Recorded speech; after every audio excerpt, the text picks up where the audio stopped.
Live from SABC headquarters in Auckland Park, Johannesburg. Welcome to this week's first episode of the Watchdog. My name is Buhlungu, and on the show tonight, a COVID-19 subvariant that's driving new infections around the world has been found in South Africa. Should we be worried? Professor Salim Abdul Karim is my first guest.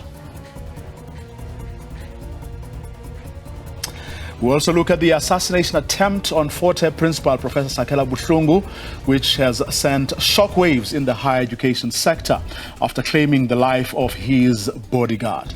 University of South Africa CEO Dr. Petiwe Matutu, as well as the president of Forte's convocation, Advocate Andile Mini, are my guests for that story. The Watchdog starts now.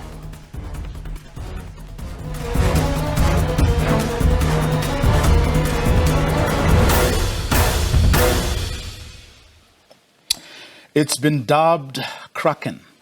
It's the most transmissible subvariant yet. It's been driving infections around the world, and last week, local scientists announced that they had found it in a number of samples that they had tested. Just how worried should we be? Well, Professor Abdul Salim Karim, the former chairperson is my guest. He has, of course, as we all know, knowledge, insights, and expertise on this field. Prof, good evening. Thanks very much for your time. Good evening, Huyo, and good evening to all of the viewers. It's a great pleasure to be with you. Welcome back, and compliments of the season. Of course, I mean, should we be worried is really the big question, isn't it? Yes, I think it's very important that we ensure we're understanding what this new variant is all about. So the first important point to make that it's not a new variant of concern. It is still Omicron. It is a newer version of Omicron, and there are many of these different versions of Omicron that are spreading around the world, and most of them are causing small outbreaks and they're petering out. So this is not a new variant. Now, some people are scaremongering, using words like Kraken and so on. It's just, that's just nonsense. It's very simply, this is a version of Omicron.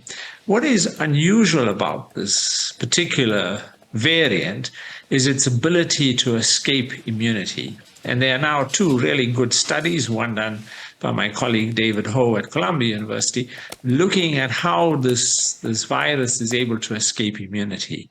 But it's not able to escape T-cell immunity. So what we are seeing is we are seeing increased infections, but we're not seeing the severe disease increasing to the same extent. So the increases in severe disease and hospitalization has generally been quite marginal.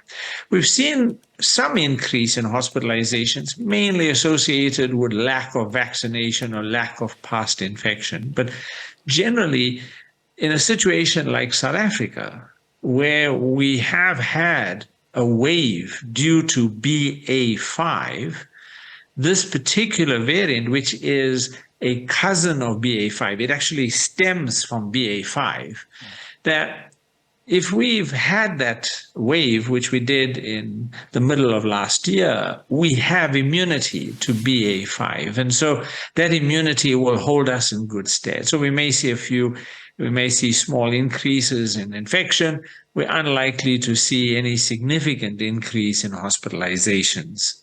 I mean, of course, I guess what makes a lot of people uneasy or scared even is the fact that, Omicron didn't treat us particularly kindly. Yeah, unfortunately, when Omicron came, it came to us at a time that we'd just been through Delta, but Omicron was so much faster in the way it spread that it just overtook everything else that we've seen in this pandemic up to now. So Omicron, the key feature that distinguished it from Delta was its higher infectiousness. We refer to it as an R0. So it infects many more people for each infected person. So that infectiousness is the challenge. And we know that even the best of the prevention measures, which China has been implementing in its zero COVID policy, couldn't hold up against Omicron. They had no chance against Omicron. Omicron just spreads too fast, too quickly to too many people that their zero COVID policy was not going to work, and that's why they abandoned it. So you can see that we are, with Omicron and its sublineages, we are in a situation where the virus is going to spread fast, but in a situation where you've got existing immunity, it hits a brick wall because there are people who are protected against it. So you will see that it will get some momentum, but it really won't get any serious momentum and will just show a small blip in all likelihood. Now, one of the things we have to be very careful of, and that is because the virus is still spreading, more than 1 million people getting infected every day, there's an increased risk that there'll be a new variant and a real variant of concern. And that remains a distinct possibility. It's something we have to be very vigilant about. Now, as we speak, we haven't yet seen it, but it could occur at any point. And that's when we would be most concerned, because then we are likely to see a new wave, but not in my estimation, we're unlikely to see that with XBB.1.5. Is immunity, Prof, the only thing preventing the severity of disease, even though the rates of infections are high? So when you look at this particular variant, or even the previous versions of Omicron, there are three things that we essentially need to do to protect ourselves. The first is you need to be vaccinated. And here, if you've taken 3 doses of the vaccine, you've got pretty good immunity. If you've taken your last dose of the vaccine, 6 to 9 months ago, especially if you're elderly, above 60, then I would recommend take a 4th dose. So that would be the essential first step. So step 1, get vaccinated. Make sure you're vaccinated. The second is do as much as you can outdoors. So do, have activities you want to have them outdoors, because the risk outdoors is quite low. And then the third is, if you have to go indoors, have to go into a setting of poorly ventilated indoor environment, put on a mask. So use a mask sparingly, just when it's needed. So it's that combination. Step 1, vaccines. Step 2, outdoors. Step 3, a mask. If you do those things, your risk remains quite low.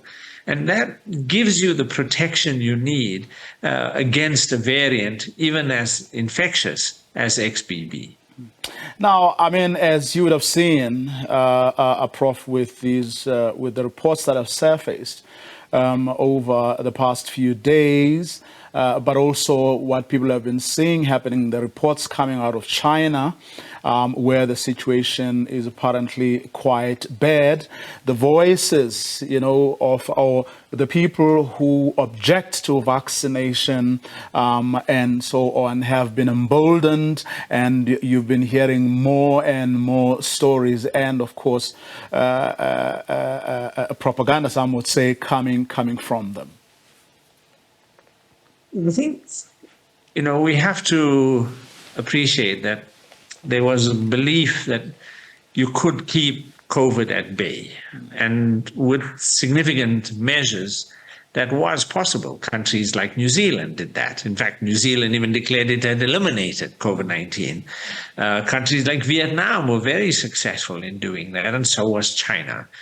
But when you get to a highly infectious form, that's no longer possible. And China is right now in a situation like what we were in the second half of 2020, where you have a population that is largely naive, and the big problem they have is that their vaccination coverage in the elderly is not high enough.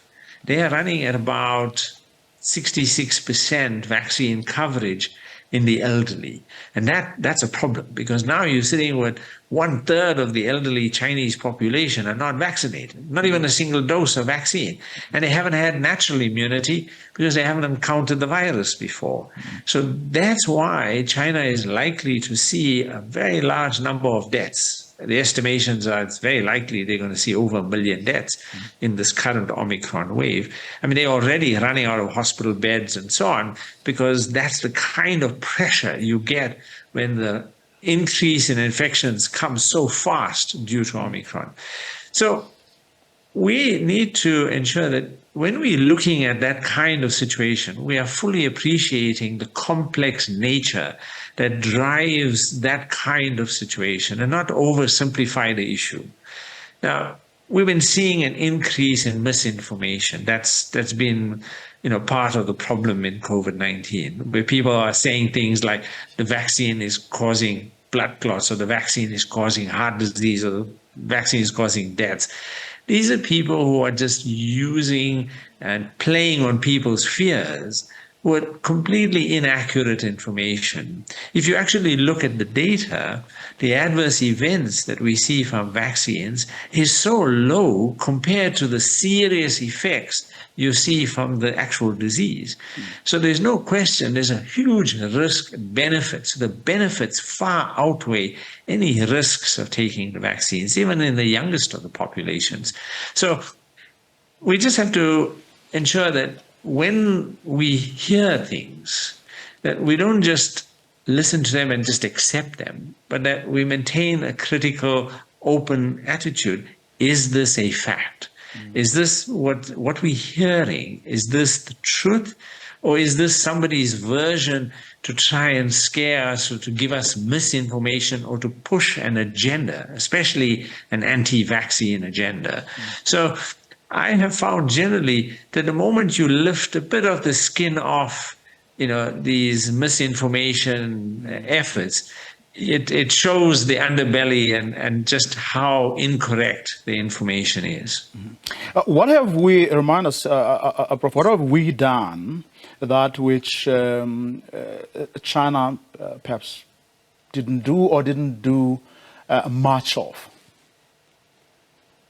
So in South Africa, we always went on the basis that we could not contain the disease. We could not have a situation where we will see zero COVID. We always went with what is called a mitigation strategy. A mitigation strategy is to try and keep the infections as low as you can, but to spread it out so that you don't get the pressure on the hospitals. And that's what we saw in 2020, what we refer to as the pandemic emergency, where you have large numbers of people getting sick at the same time. They all require hospital care, and many of them require ventilators, something that's not widely available. And so because they can't get access to those ventilators and to ICU beds, they die. They die in the corridors of hospitals because we just don't have the capacity to deal with it.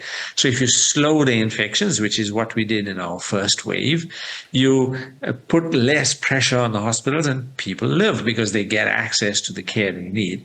Now, the problem in China is that they didn't go with that mitigation strategy because they found the zero COVID strategy worked for them at the time.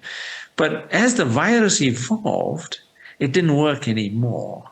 And now you have a situation where you've got the fastest of the viruses that's now spreading like wildfire in China, and that puts the pressure. So that's the difference. Now, some would argue, should China have just let the virus spread? The answer to that is no, because there are many consequences to the virus spreading. What China should have done better it should have done better on two things. The first, it should have done better in terms of vaccinating the elderly. And secondly, it should have done better in preparing its hospital infrastructure to deal with the spread of a highly infectious variant like Omicron. Now, what do we know about work that the WHO says it is looking at, studying very carefully, having all these engagements with experts across the world? What exactly are they doing? Because I think it was last week that they said, they will in the next few weeks, they will then be talking about what's next. I think we've been seeing, and there's a lot of data on the XBB sublineage. That should just be made the first point. So it's not like we're flying blind. We have a lot of data. And that data has shown us, and probably the best of that data is published in a journal article in Cell by Yunlong Cao, who's from China. And his analysis of the evolutionary path that takes you to XBB identifies where the immune escape is going to occur in the variant. So now the WHO needs to look at all of that evidence. It needs to look at what did Cao show, and then you add that to what Ho showed in terms, that's David Ho from Columbia, what he showed in terms of its ability to escape immunity. And you add all of that to a paper in the New England Journal of Medicine that was published about 2-3 weeks ago that showed how people who've been vaccinated or were boosted with this new version of the Pfizer and the Moderna vaccine, this one that's got the Omicron component in it. And what they show is that individuals who received a vaccine with the BA.5 component, they have pretty good immunity against the XBB sublineage. And that, for me, was the most reassuring thing that I saw. That it meant that in a country like ours, because we've had natural BA.5 infection, that we have widespread immunity against BA.5. And the BA.5 immunity in that New England Journal article shows you that you actually have pretty good cross immunity. It's much less than what you see against BA.5, but it's still pretty good. So that is what is the reassuring part about the evidence. Now, the WHO needs to look at all of that evidence, including evidence from some countries, for example, in New York, where hospitalizations are going up, not as steeply as the infections, but they are going up. So what is going on there? Is that occurring largely in the unvaccinated, in those who haven't had natural infection? Is that occurring largely in old people, young people? All of that needs to be looked at. And the WHO can bring together the skills and the evidence to look at it in a much more structured way. And then they'll have to make some decisions. Are the existing strategies we have going to be good enough? Do we need to change our tactics? Are there any recommendations, new recommendations it wants to make? I'm not expecting much new to come out of that meeting, but it'll be good to see because they will have access to more information than what we have at present. Now, we may, as you say, Prof, have the widespread immunity that will definitely put us in good stead, and we may have done all the things you're saying we did right at the beginning, but we can't sit on our laurels, and I guess that's the reason the Coronavirus Command Council is due to meet tomorrow. Now, as someone who has been there, a coach at that Command Council, what will that meeting be looking at? What will it do? What are the things that it is going to consider primarily? So I also just learned earlier today that the Command Council is meeting tomorrow, and I was asked to send some information. I gather that on the agenda is included the evidence and the information that's currently available on the XBB sublineage. And I think part of the discussion will probably focus around what is it we know, what is it we don't know, do we need to change anything at this point? And I think that that's the critical question. Left to be seen what comes out of that and what the next steps are going to be. From where I am sitting, there's probably not much that we need to do differently. I think, just continuing and ensuring we get higher vaccination coverage is probably the most important thing. That's something we're already doing and trying to do, not very successfully always, but that's the main gist of our overall strategy. I do think that we need to continue our surveillance because that's what's really important.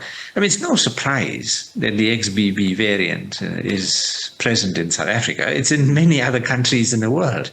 So if it's going to occur in other places, it's going to come into South Africa at some point. Our borders are open, people come back and forth. So that's not a surprise.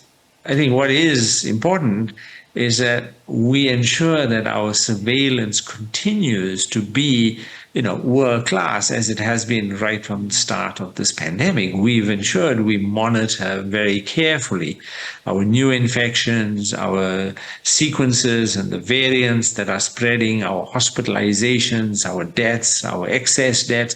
All of those things are being very carefully monitored. And then that's one of the things that gives me a lot of reassurance about our country, that when you want to know what's going on, there's a high level of transparency and availability of the data. So if I want to know are hospital admissions increasing from COVID-19, I know that straight away. That information is available. And that's why we can be reassured that we're not going to wake up one morning and find, oh my God, we're sitting on a huge powder keg of a problem. We have the early warning systems in place. A lot of effort went into setting them up. We've got to make sure they work properly and that we continue to invest in them. Now, speaking, Prof, of the work of the meeting of the Coronavirus Command Council tomorrow, but of course, taking into account, various realities that we're talking about health issues here.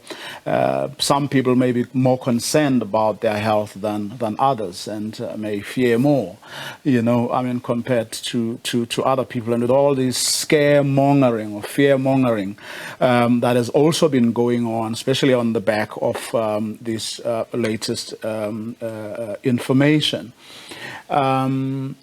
What then becomes, or what do you think should be some of the key considerations of that Command Council meeting tomorrow? I'm asking this because, for example, you had a case a few days ago, apparently in Motherwell in Gqeberha, a clinic was closed down. Now, it's not clear to me, why that clinic was closed down. But shouldn't there be kind of rules around when to close a facility, why, the obligations you have to inform the public of the reasons and why you acted and what you based your decisions on? Because in the city now, you've got a lot of panic. People are saying, we are in trouble more than the rest of the country because look, a clinic had to close down. What are the considerations there, and how do you deal with those situations? Because they then contribute to the skepticism, the fear, and everything that comes with it. Yeah, I don't know the specifics of that particular clinic, but I think what's important is that we continue to maintain an openness and an inclusivity. If we don't do that, then all we do is we sow anxiety, we sow concern, and we create confusion. The evidence, information is our strongest ally. And as we look at it, we know what our cases are. But right now, we are not testing enough. And we're not testing enough because it's a challenge to get a test done these days, because those large numbers of testing facilities that we have were no longer viable. Many of them closed down. So what we have to do is, if I was at the Command Council tomorrow, I would say, what are the critical things that have ensured that we stay one step ahead of this virus? And key in that is to ensure that we have adequate testing available. In other words, it's freely available to whoever's feeling ill. And the second is that we make sure that vaccination, those who want to get vaccinated, that they have ready access to it and get it. So to me, to close facilities for whatever the reasons are, that's just decreasing access to those two key elements that we need in our fight against COVID-19. Not necessarily just to the XBB sublineage, but just generally in our overall strategy against this virus. Testing, sequencing, knowing what our surveillance is looking like and making vaccines available, those are the critical key elements. We've got to make sure that as we move forward, we protect them and we ensure that they are available so that we're not flying blind. We know where we are in dealing with this pandemic. I spoke earlier about, the need to, vaccinate. That's, the one way of protecting ourselves from this, but also try to do everything outdoors. And if you have to do things indoors with a lot of people, try, putting on a mask. Are there very specific symptoms that people should look out for? And if indeed, let's say, you find that you're displaying all these symptoms, what then should you do, or should be among the first things to do? So when we've looked at the data that's become available, because this virus has been spreading in its sublineage, the XBB.1 has been spreading for quite a while, and now we are at XBB.1.5, that we know quite a bit about its clinical manifestations and its epidemiology.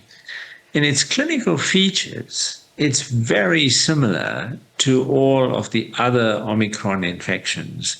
Its predominant presenting features from the data that's been made available, focus around fever, cough, and you get loss of taste more than loss of smell.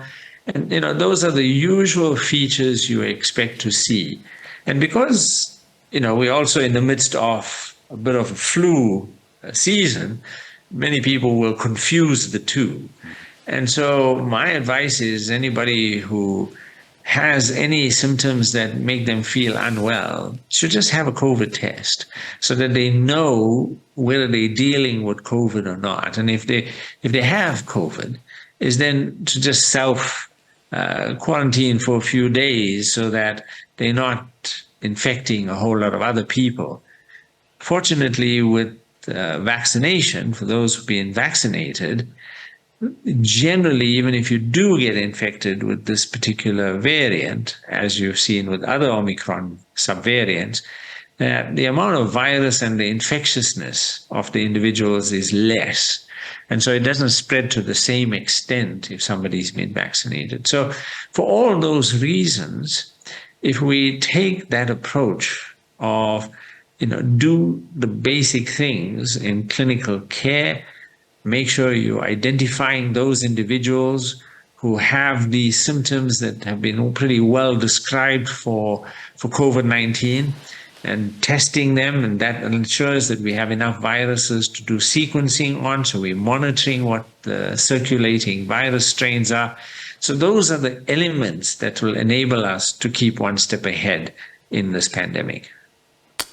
Professor Karim, thank you so much for your time and insights. It's a pleasure. Professor Salim Abdul Karim. Up next, we look at the assassination attempt on Forte Principal Professor Sakhela Buhlungu, which has sent shockwaves in the higher education sector. Don't go away.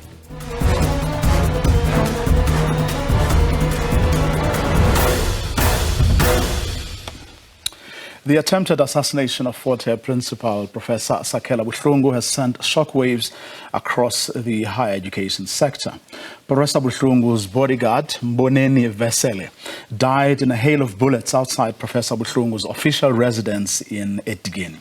I'm now joined by the CEO of the Universities South Africa, Dr. Phetiwe Matutu, whose organization is an umbrella body of the country's 26 public universities. It also does a lot of lobbying and advocacy work for the sector.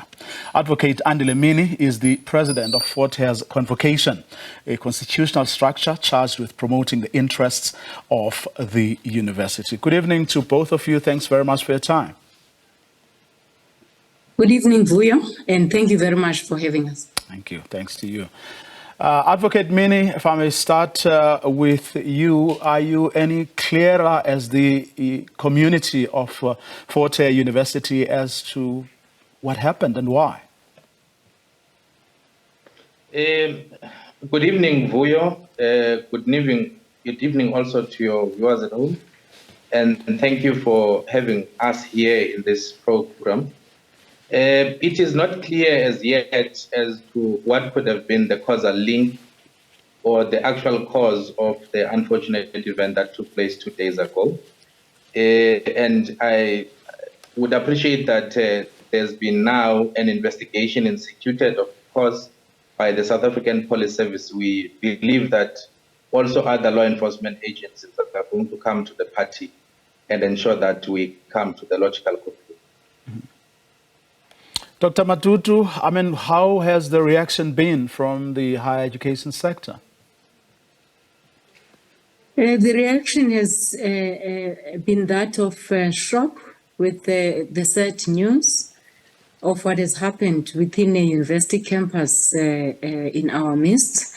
And also it has been condemnation of what has happened at the University of Forte. As far as you know, have there been similar things happening at other institutions, perhaps not to the extent of getting, the principal's bodyguard being shot down, but have there been instances that got you concerned as the sector? There are instances where university vice-chancellors have had to have bodyguards. And that in itself is an indication of that there's a feeling that the head or the senior leadership of the institution is not safe. So there are those institutions within higher education sector. And in as much as one has been concerned, or at least the University of South Africa has been concerned about this, but this daring attack on the vice-chancellor's bodyguard is just something else.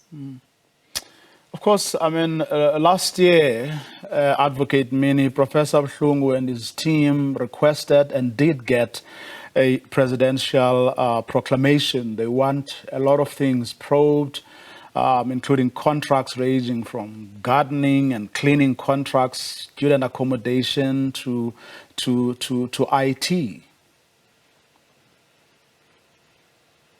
Yes, Vuyo, that has happened. The university in its own accord requested the proclamation, and the president did concede to that.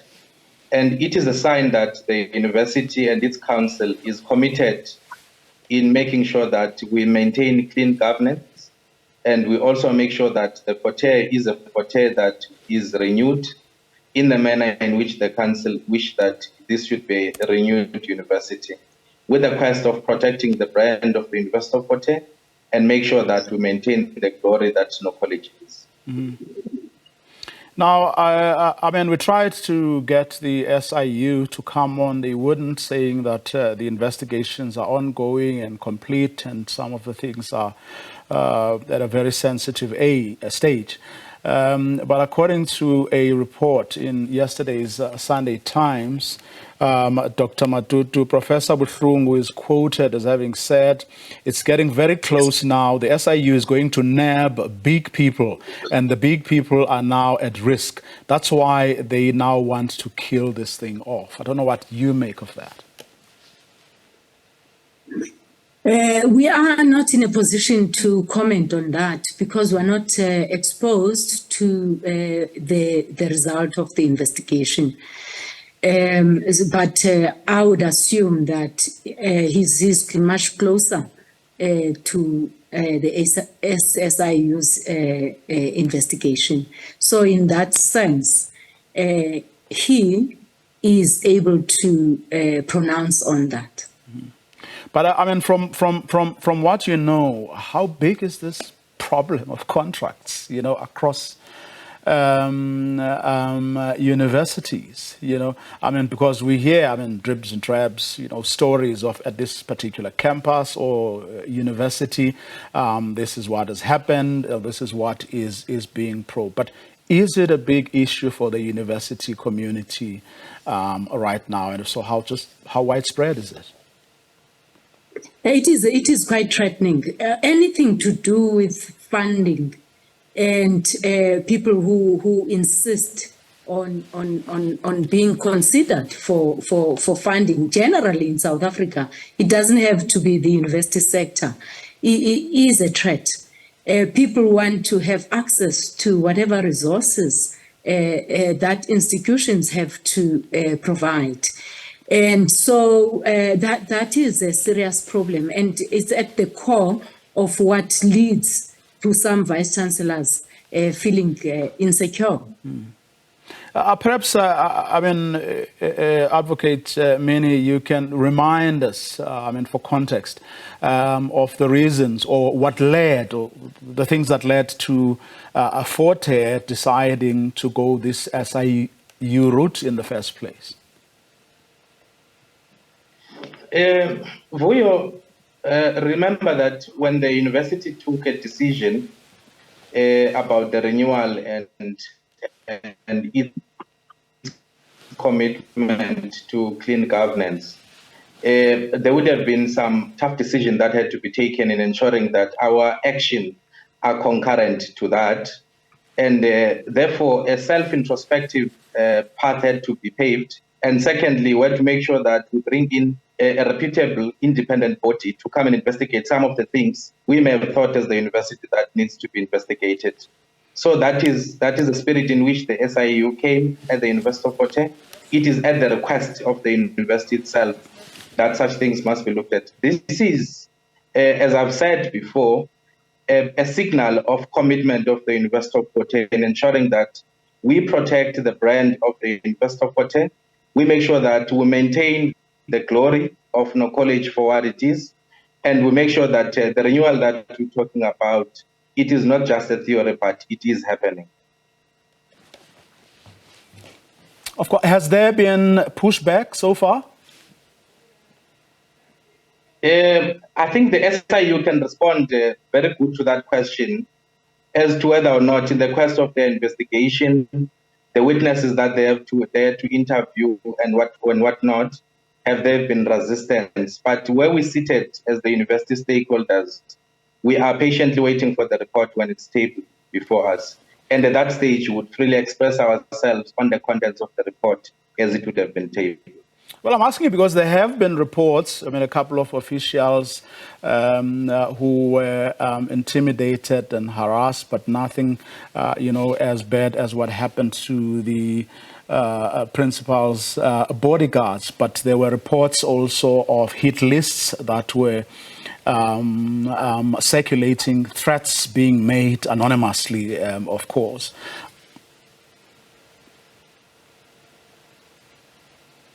Advocate Minnie?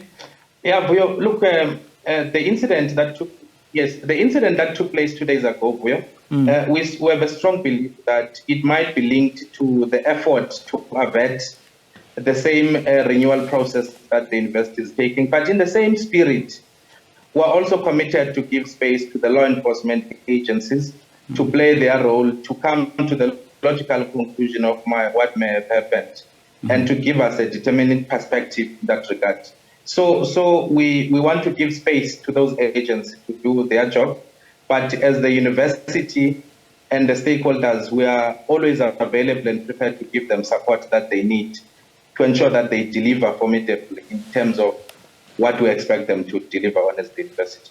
Dr. Matutu, I mean, apart from or in addition to the ones I mentioned with respect to Fort Hare specifically, there were other reports of like fake academic qualifications, of degrees that may have been conferred improperly, and so on. Is that one an issue as well for you as a sector?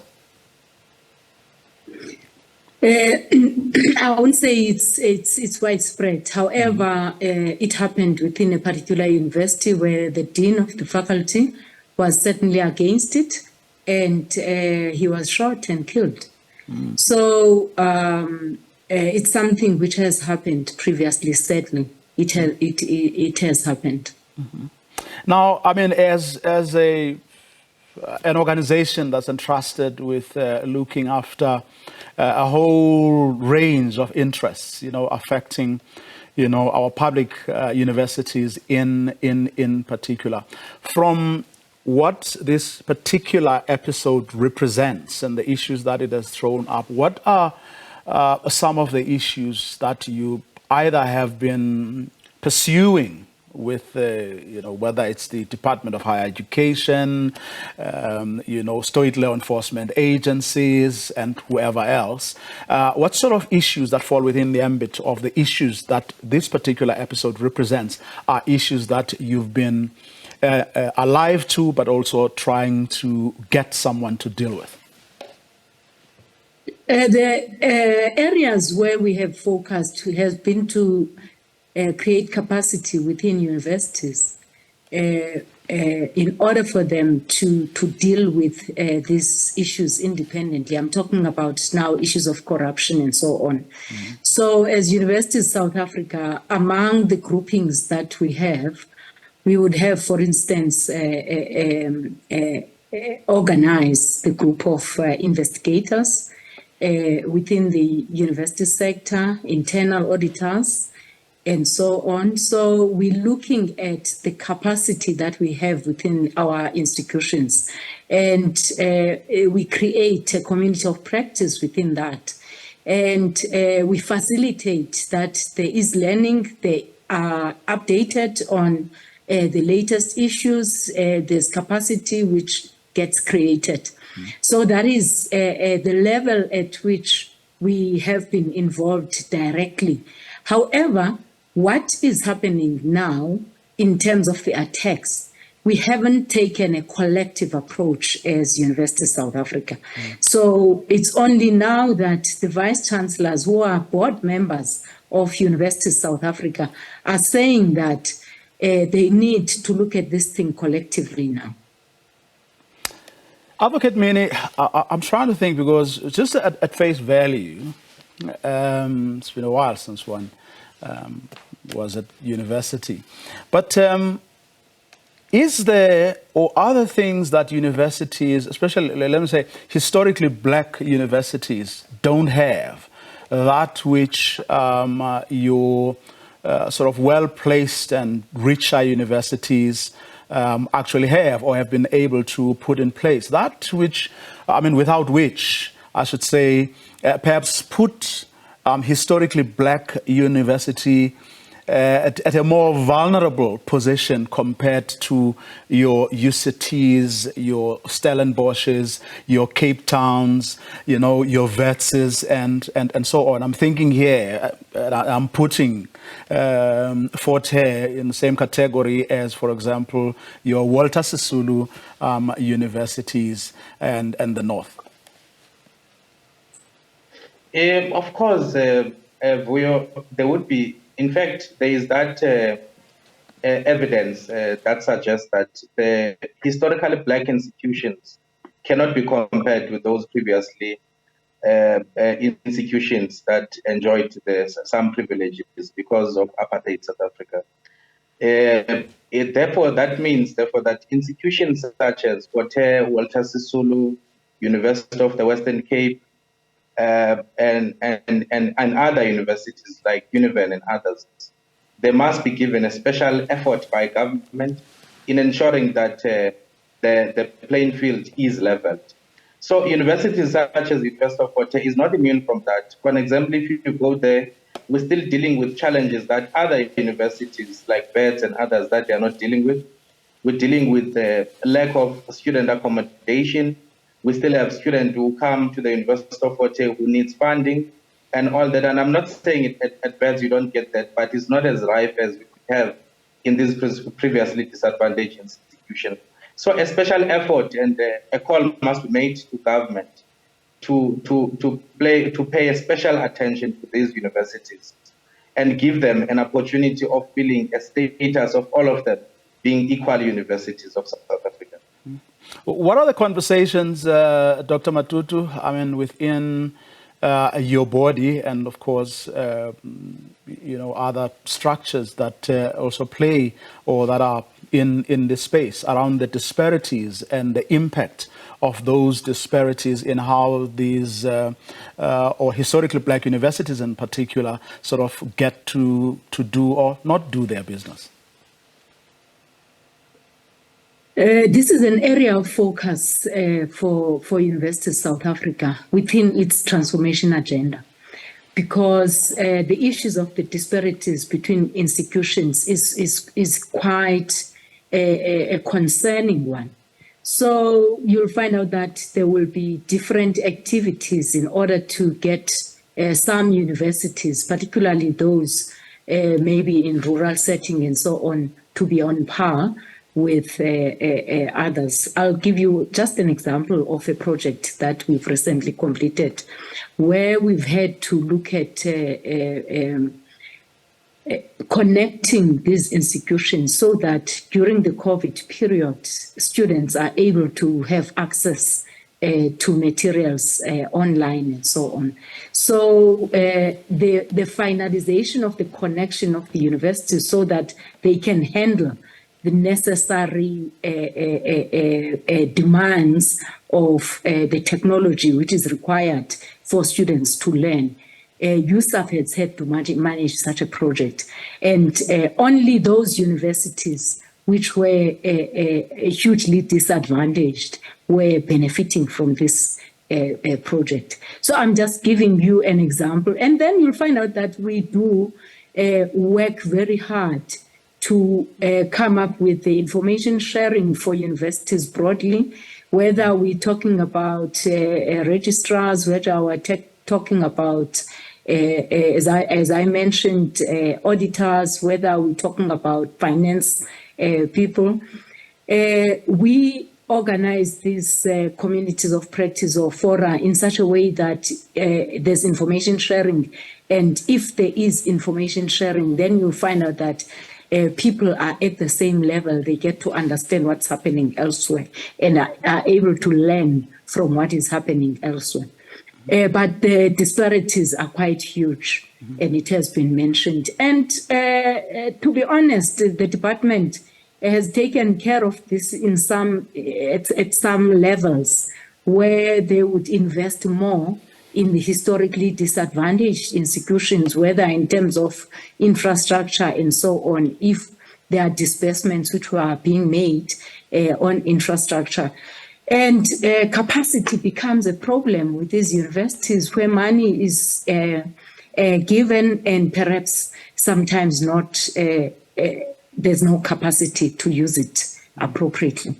So it is quite a huge problem that we occupy ourselves with. However, the university vice chancellors as a collective pick and choose what they want to focus on. Mm-hmm.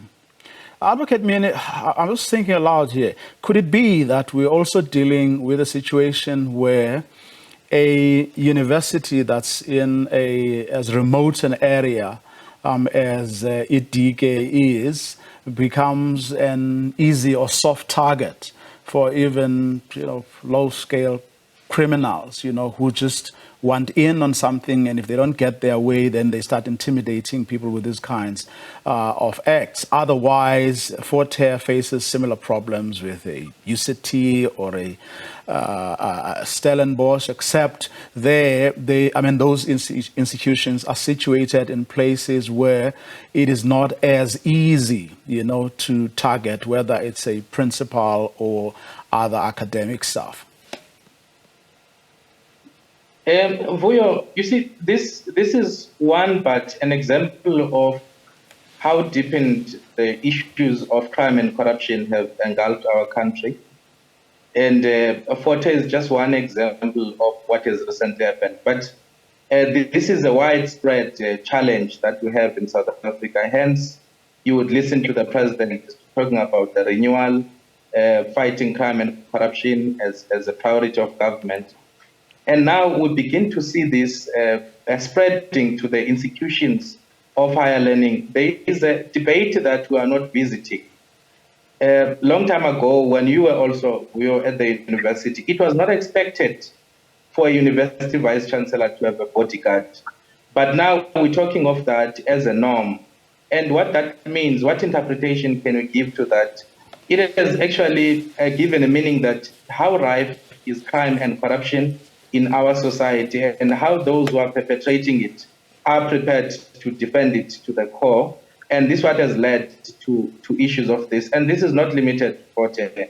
As Dr. Matutu said, that even other vice chancellors of other institutions, in some instances, they do have bodyguards. So this is a symbol of how rife this has been in our society, and it's now quickly spreading to the institutions of higher learning.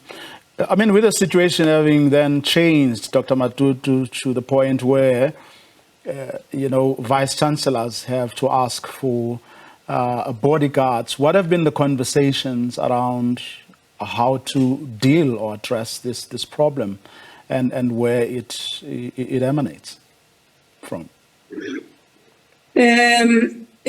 Previously, these have been dealt with on an institution-by-institution basis, never as a collective concern.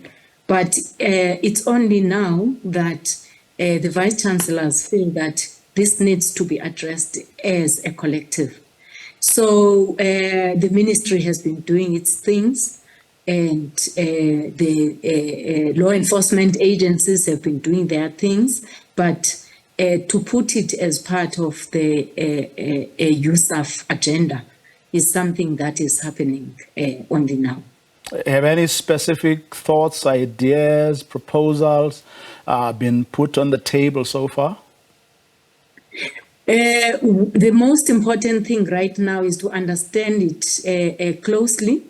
We are normally research-driven as an organization. So we'll have to quickly gather information throughout the system and be in a position then to make the necessary decisions. Okay, that's where we're going to leave it for tonight. Let me thank both of you for agreeing to come on the program this evening. Dr. Petua Matutu, who is the CEO of Universities South Africa, the body that represents, of course, all 26 higher education universities in the country, as well as Advocate Andile Mini, who is the president of Fort Hare University's convocation. We're dealing with that story, of course, that assassination attempt on Fort Hare principal Professor Sakhela Buhlungu's life, which, of course, also claimed the life of his bodyguard, who died in a hail of bullets outside the principal's house. Professor Buhlungu, was inside the house at the moment, and that's how he survived, and he has had to now be taken to a place of safety from where he and his family have to operate. A sad day in South Africa, but hopefully the law enforcement agencies will be able to deal with the culprits and prevent further such occurrences. That brings us to the end of tonight's program. Do join us again tomorrow evening, same time. Have a good night.